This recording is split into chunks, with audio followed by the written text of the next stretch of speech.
Bem-aventurados os puros de coração, porque verão a Deus. Mateus capítulo 5, versículo 8. Mostrarei a vocês os sinais de um coração puro. Um coração sincero é um coração puro, em cujo espírito não há engano. Salmos capítulo 32, versículo 2. Existem 4 personagens de um cristão de coração sincero. Primeiro, um coração sincero serve a Deus de todo o coração. Primeiro, ele serve a Deus com o coração. O hipócrita apenas dá uma demonstração de obediência. Você está sempre em seus lábios, mas longe de seus corações. Jeremias capítulo 12, versículo 2. Pode haver uma tez clara quando os pulmões e os órgãos vitais estão doentes. O hipócrita é justo de se olhar. Ele tem um olhar devoto, mas um coração vazio. Mas quem é sincero, o seu interior é o seu melhor lado. Na lei, Deus teria as partes internas oferecidas. Levítico capítulo 4, versículo 11. Um bom cristão dá a Deus as partes internas. Quando ele ora, seu coração ora. Ana orou em seu coração. 1 Samuel capítulo 1, versículo 13. Em sua ação de graças, o coração é o principal instrumento de louvor. Salmos capítulo 111, versículo 1. Então é a música mais doce quando entoamos melodias ao Senhor em nossos corações. Efésios capítulo 5, versículo 19. Em segundo lugar, o cristão sincero serve a Deus de todo o coração. Salmo capítulo 119, versículo 2. Os hipócritas têm um coração duplo. Salmos capítulo 12, versículo 2. Um coração para Deus e um coração para o pecado. Seu coração está dividido. Oséias capítulo 10, versículo 2. Deus ama um coração quebrantado, mas não um coração dividido. Um coração reto é um coração inteiro. Todo fluxo e torrente das afeições correm atrás de Deus. Um coração sincero segue a Deus plenamente. Números capítulo 14, versículo 4. Um coração sincero está disposto a passar por provações. Sonda-me, ó Deus, e prova-me. Salmos capítulo 139, versículo 23. Deve-se suspeitar daquele metal que os homens têm medo de levar à pedra de toque. Um coração são gota da pedra de toque da palavra. É para um ministério pesquisador. Os hipócritas fogem da luz da verdade. Eles fogem daquela luz que revelaria seus pecados. Eles odeiam aquela física da palavra que, encontrando seu mau humor, começa a deixá-los doentes e a perturbar suas consciências. Uma alma graciosa ama mais aquela pregação que constitui a anatomia do coração. Um homem de coração sincero não ousa agir minimamente contra a sua consciência. Ele é o mais magnânimo, o mais cauteloso. Ele é ousado no sofrimento. Provérbios capítulo 28, versículo 1. Mas temeroso do pecado. Gênesis capítulo 39, versículo 9. Ele ousa obter uma propriedade por meio de mudanças pecaminosas, ou ergue-se sobre as ruínas de outra. Jacó obteve a bênção de seu pai por meio de fraude, mas essa não é a maneira de obter a bênção de Deus. Um coração sincero é um coração desconfiado. O hipócrita suspeita que os outros pecam, mas tem pensamentos caridosos sobre si mesmo. O cristão sincero tem pensamentos caridosos para com os outros e suspeita de pecado. Ele muitas vezes se responsabiliza. Ó, minha alma, você tem alguma evidência do céu? Não há falhas em suas evidências? Você pode confundir a graça comum com a graça salvadora. As ervas daninhas nos campos de milho parecem flores. As virgens tolas pareciam ter olhos dentro delas. Ó minha alma, não é assim contigo? O homem de alma sincera, sendo sempre ciumento, faz o papel de crítico de si mesmo e assim atravessa as coisas no tribunal da consciência como se estivesse prestes a ser citado no tribunal de Deus. Isso é ser puro de coração. Segundo, um coração puro respira pureza. Se Deus estendesse o cetro de ouro e lhe dissesse, peça, e lhe será dado até a metade do reino. Ele diria: Senhor, dá-me um coração puro. Deixe meu coração ter essa inscrição: santidade ao Senhor. Deixe meu coração ser o seu templo para você habitar. Senhor, o que eu faria no céu com este coração ímpio? Uma alma graciosa ama tanto a pureza que valoriza um coração puro acima de todas as bênçãos. Ele valoriza um coração puro acima das riquezas. Ele sabe que pode estar vestido de púrpura e linho fino e ainda assim ir para o inferno. Ele se contenta em ser pobre, desde que seja puro. Ele sabe que a pureza do coração é um certificado especial do amor de Deus. Os puros de coração verão a Deus. Ele valoriza um coração puro acima dos dons. Os dons não nos elogiam de forma alguma aos olhos de Deus. Um coração puro é a joia. Ó mulher, grande é a sua fé. Mateus capítulo 15, versículo 28. Não foi pela sua linguagem retórica que Cristo ficou fascinado, mas pela sua fé. Os hipócritas tiveram dons raros. Saulo tinha o espírito de profecia. Judas, sem dúvida, poderia fazer um discurso elegante. Os hipócritas entram na igreja de Deus carregados com o ouro egípcio do aprendizado humano. Pode haver iluminação sem santificação. Um pequeno diamante é melhor que uma grande quantidade de latão. Um pouco de graça supera as habilidades mais florescentes. Agora, se as saídas de sua alma buscam a santidade, você deseja um coração puro em vez de uma língua eloquente, você tem o óleo do Espírito derramado sobre você e será coroado com uma visão gloriosa de Deus. Terceiro, um coração puro abomina todo pecado. Um homem pode tolerar e abandonar o pecado, mas não ter um coração puro. Um homem pode abandonar o pecado por falta de ocasião para pecar. Ele pode abandonar o pecado como alguém prende a respiração enquanto mergulha na água e depois respira novamente. A pólvora não faz barulho até que o fogo seja aceso. O relógio fica parado até que os pesos sejam colocados. Deixe vir uma tentação que é como pendurar pesos e o coração vai tão rápido no pecado como sempre. Ele pode abandonar o pecado por medo da penalidade. Um homem deixa de lado um prato que ama, por medo de que isso lhe traga a doença da pedra ou da gota. Há conflito no pecador entre as paixões do desejo e do medo. O desejo o estimula a pecar, mas o medo, como freio o detém. Nem é a tortuosidade da serpente que ele teme, mas a picada da serpente. Ele pode abandonar o pecado por um desígnio. Ele tem uma trama em mãos e seu pecado pode estragar sua trama. Algum herdeiro rico fugiria em excesso, mas ele se comporta adequadamente para evitar ser excluído da herança.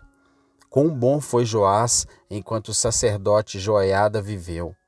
Tanto a prudência como a consciência podem impedir o pecado.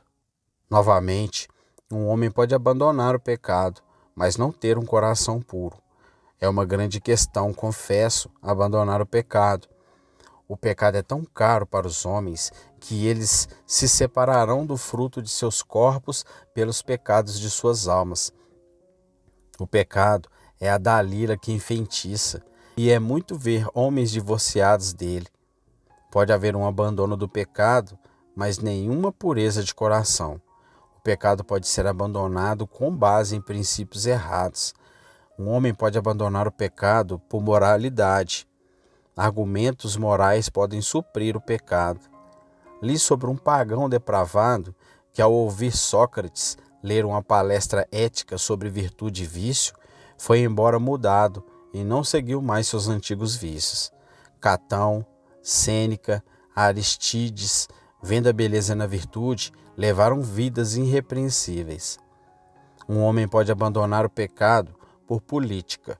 Um homem pode abandonar o pecado, não por respeito à glória de Deus, mas por seu próprio crédito. O vício desperdiçará seu patrimônio, eclipsará a honra de sua família e, portanto, fora da política, ele se divorciará de seu pecado.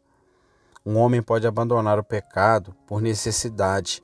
Talvez ele não consiga mais seguir o comércio do pecado.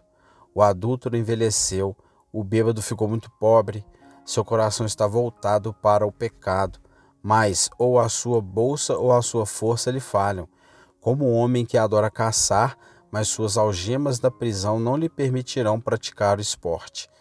Este homem, que precisa acabar com o pecado, não abandona o pecado tanto quanto o pecado o abandona. Mas aquele que abomina o pecado é puro aos olhos de Deus. Odeio todo o caminho falso. Salmo capítulo 119, versículo 104. Isto é realmente excelente, porque agora o amor ao pecado está crucificado. O hipócrita pode abandonar o pecado, mas amá-lo, como a serpente tira seu casaco, mas mantém seu ferrão. Mas quando um homem pode dizer que abomina o pecado, agora o pecado está morto pela raiz. Um coração puro se abstém do pecado, como um homem se abstém de um prato pelo qual tem antipatia. Este é um sinal de uma nova natureza, quando o homem odeia aquilo que uma vez amou.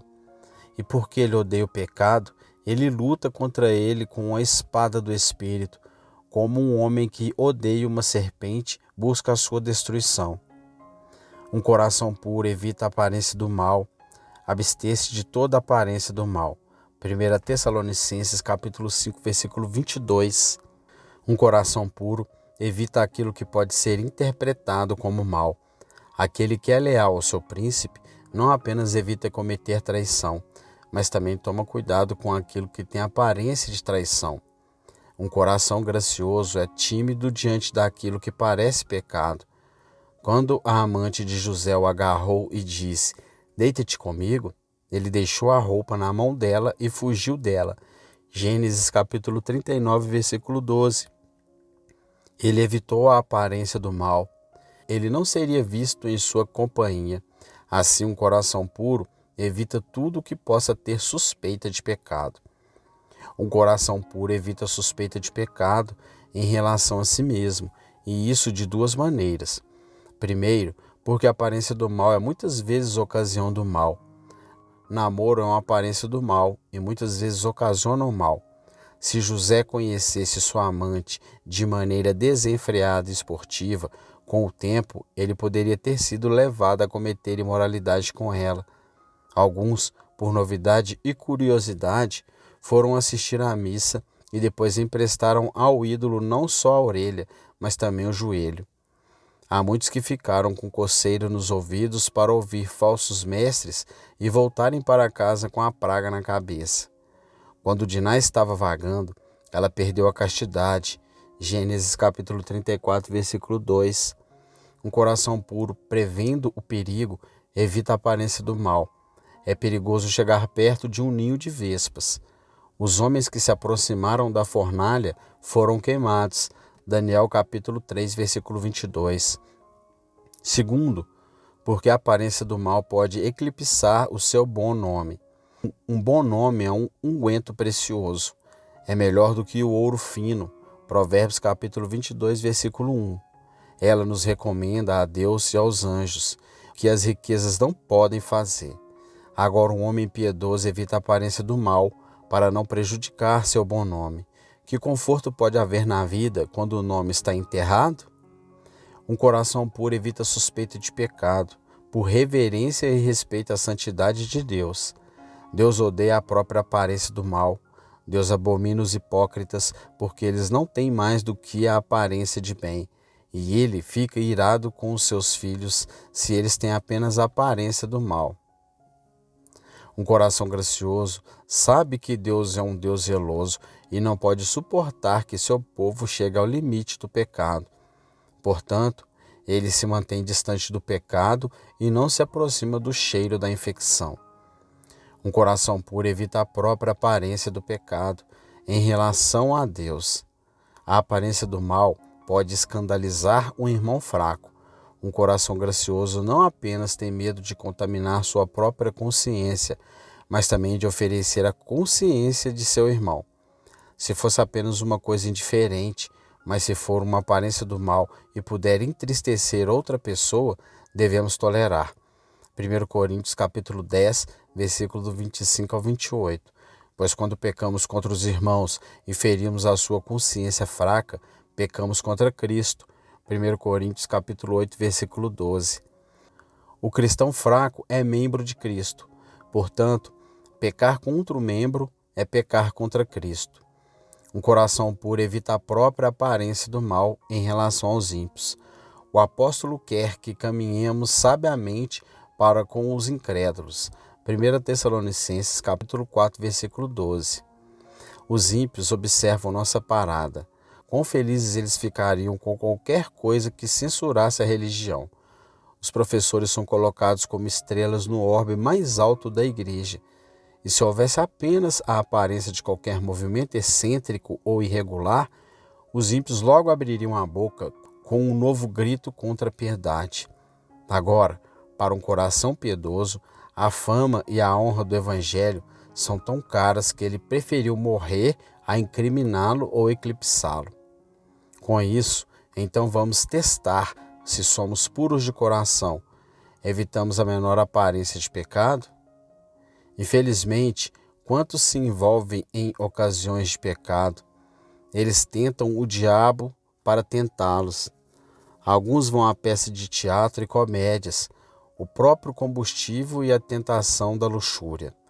Outros frequentam religiões heréticas e verdadeiramente Deus, muitas vezes, em julgamento justo, os deixa entregues aos atos do pecado, que não evitam a aparência do pecado. Eles se misturaram com os gentios e aprenderam as suas obras. Salmos capítulo 106, versículo 35. Os corações puros fogem da ocasião do pecado. João não suportaria a companhia do herege Corinto. Policarpo não quis se reunir com Marcião, o herege, mas chamou-o de o primogênito do diabo. Basílio diz que os cristãos de seu tempo evitavam as reuniões de hereges como sendo as próprias escolas do erro. Evite a aparência do mal. O apóstolo nos convida a seguir as coisas que são de boa fama. Filipenses capítulo 4, versículo 8. Um coração puro desempenha deveres sagrados de maneira santa. Esta maneira santa ou ordem devida consiste em 3 coisas. Primeiro, preparar o coração antes de um dever. O coração ímpio não se importa com a forma como se precipita em uma ordenança. Chega sem preparação e vai embora sem lucro. O coração puro é um coração preparado. Ele se veste antes de cumprir um dever por meio de exame e oração. Quando a terra estiver preparada, então ela estará apta para receber a semente.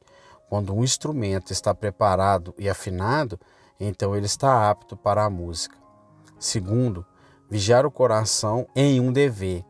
Um coração santo trabalha para ser afetado e trabalhado pelo Espírito. Seu coração queima dentro dele. Não houve sacrifício sem fogo. Um santo puro se esforça para ter seu coração quebrantado por um dever. Salmos capítulo 51, versículo 17. O incenso, quando quebrado, lançava o mais doce sabor. As almas impuras não se importam com a maneira morta ou superficial com que servem a Deus. Ezequiel capítulo 36, versículo 31. Eles oram mais por moda do que por fé. Eles não são mais afetados por uma ordenança do que os mortos no cemitério da igreja. Deus reclama de oferecer cegos. Malaquias capítulo 1, versículo 8. E não é tão ruim oferecer os mortos? Cristão, diga a si mesmo, como pode esta insensibilidade de coração permanecer com pureza de coração? As coisas mortas não apodrecem? Terceiro, reverência externa. A pureza do coração se expressará pela postura reverente do corpo. Erguer os olhos e as mãos, dobrar os joelhos. Quando Deus deu a lei, o monte ardia e tremia. Êxodo capítulo 19, versículo 18. A razão era que o povo pudesse prostrar-se com mais reverência diante do Senhor. A arca onde ela foi colocada foi transportada sobre varas, para que os levitas não pudessem tocá-la, para mostrar que reverência Deus teria pelas coisas sagradas. Êxodo capítulo 25, do versículo 11 ao 14. Não devemos oferecer apenas as nossas almas, mas também os nossos corpos. Romanos capítulo 12, versículo 1. O Senhor percebe qual postura e gesto usamos em sua adoração. Se um homem entregasse uma petição ao rei, ele a entregaria com uma piada tola? A irreverência descuidada de alguns nos faria pensar que eles não se importavam muito se Deus os ouvia ou não. Somos levados de um extremo a outro, da superstição à irreverência. Deixe os cristãos pensarem na terrível majestade de Deus que está presente. Quão horrível é este lugar! Esta não é outra senão a casa de Deus, e esta é a porta do céu. Gênesis capítulo 28, versículo 17. Os anjos abençoados cobrem o rosto clamando: Santo, Santo, Santo. Isaías capítulo 6, versículo 3. Um coração puro terá uma vida pura. Purifique-nos de toda a imundície da carne e do espírito, aperfeiçoando a santidade no temor de Deus. 2 Coríntios capítulo 7, versículo 1.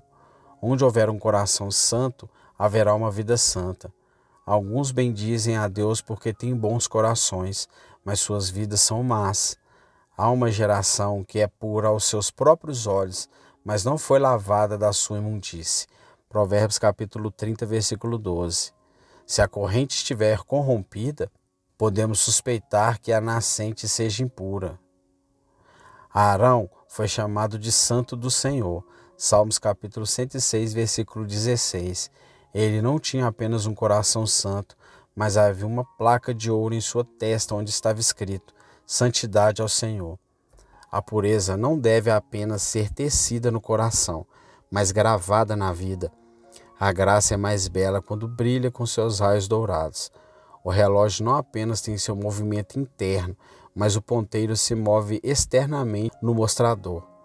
Dessa mesma forma, a pureza de coração se mostra no mostrador da vida.